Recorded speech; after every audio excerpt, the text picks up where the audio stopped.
Mon cher Théo et cher Yo, après avoir fait connaissance avec Yo, il nous sera désormais difficile d'écrire à Théo seul, mais Yo me permettra, j'espère, d'écrire en français, parce qu'après 2 ans dans le Midi, réellement, je crois, ainsi faisant, mieux vous dire ce que j'ai à dire.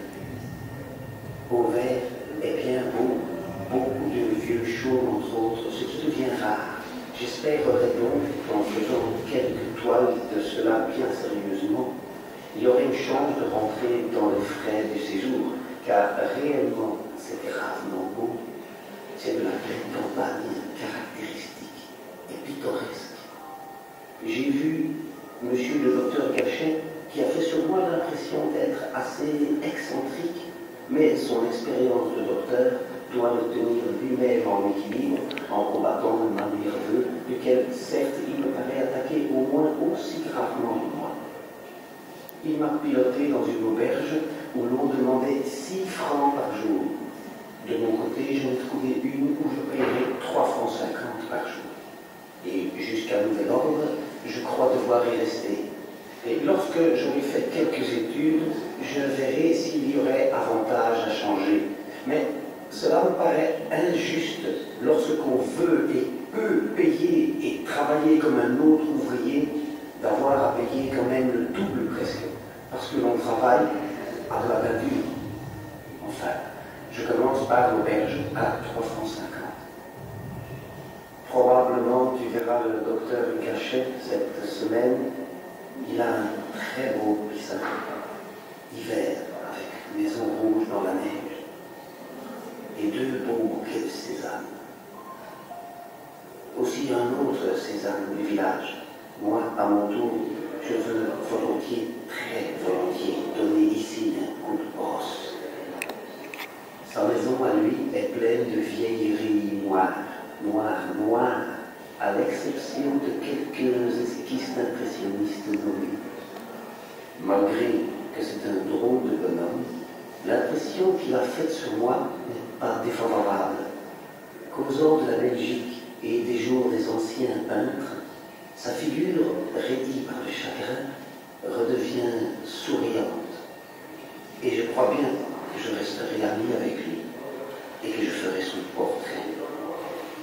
Puis, il me dit qu'il faut beaucoup travailler hardiment et ne pas du tout songer à ce que j'ai dit. J'ai bien senti à Paris que tout le bruit de là-bas n'est pas ce qu'il me faut, que je suis content d'avoir vu Yo et le petit et ton appartement, qui, certes, est mieux que l'autre. Vous souhaitant bonne chance et santé, et espérant vous revoir sous bien peu, bonne poignée de main. Vincent.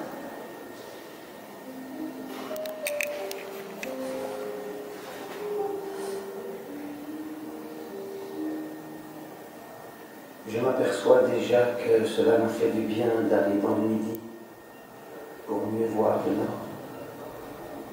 C'est comme je le supposais. Je vois des violets davantage où ils sont.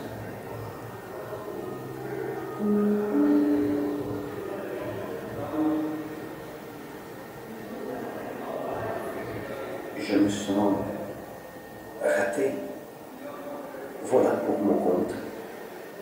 Je sens que c'est là le sort que j'accepte et qui ne changera plus.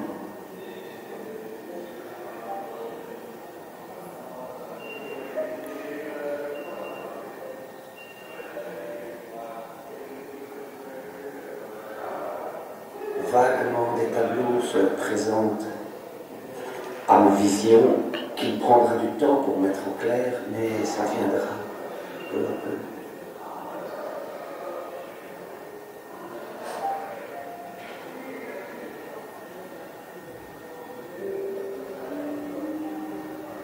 Ce qui me passionne le plus, beaucoup davantage que tout le reste dans mon métier, c'est le portrait moderne. Je le cherche par la couleur, et ne suis certes pas seul à le chercher dans cette voie. Je voudrais, tu vois, je suis loin de dire que je puisse faire tout cela, mais enfin, j'y tends.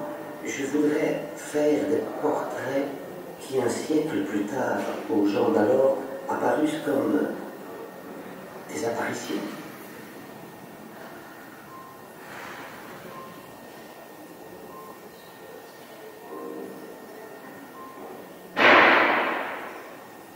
Un jour ou un autre, je crois que je trouverai moyen de faire une exposition à moi dans un café.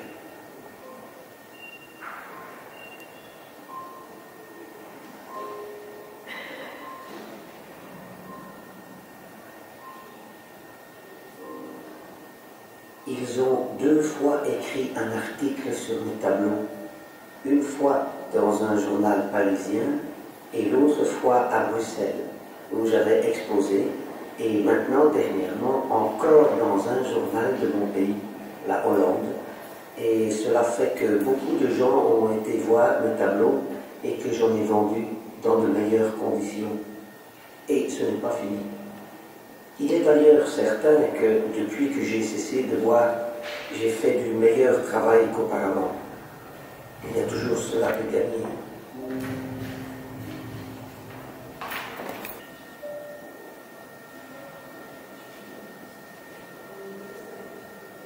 De ces jours-ci, je travaille beaucoup et vite. Ainsi faisant, je cherche à exprimer le passage désespérément rapide des choses dans la vie moderne.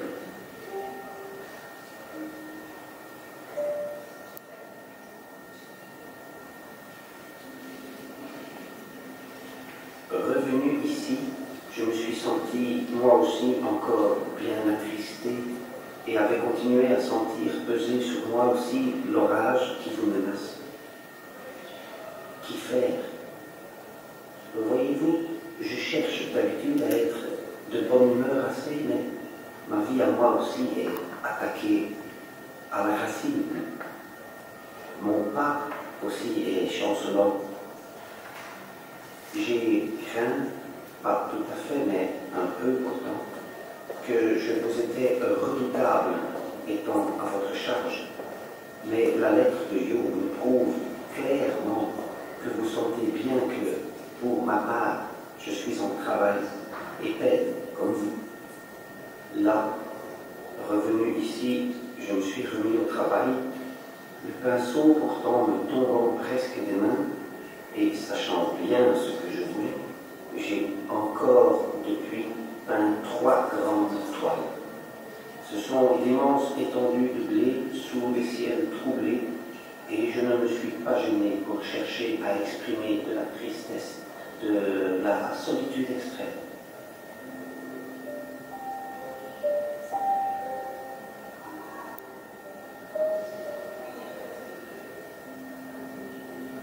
Mon cher frère, merci de ta bonne lettre et du billet de 50 francs qu'elle contient.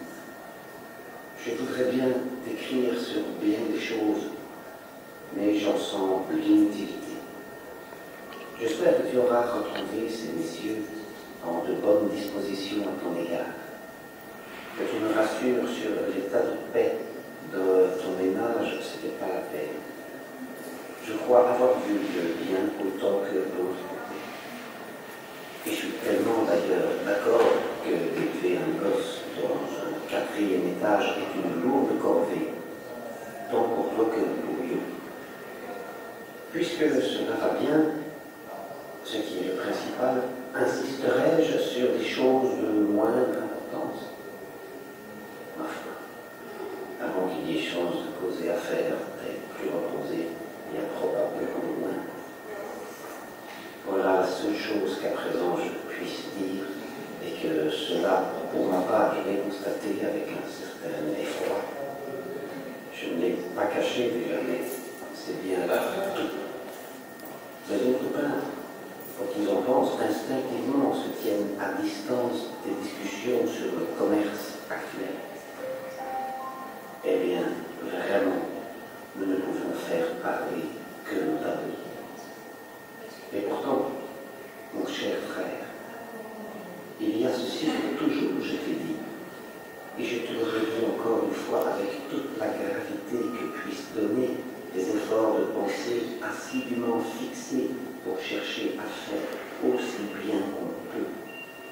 Je te le redis encore que je considérerai toujours que tu es autre chose qu'un simple marchand de coraux, que par mon intermédiaire, tu as ta part à la production même de certaines toiles, qui même dans la débâcle gardent leur calme.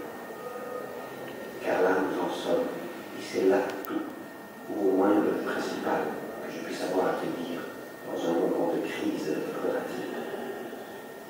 Dans un moment où les choses sont fort tendues entre marchands de tableaux, artistes morts et artistes vivants. Eh bien, mon travail à moi, j'y risque ma vie, et ma raison y a fondé la petite. Non, mais tu n'es pas dans les marchands d'hommes, pour autant que je sache et puisse prendre parti, je te trouve agissant réellement avec humanité.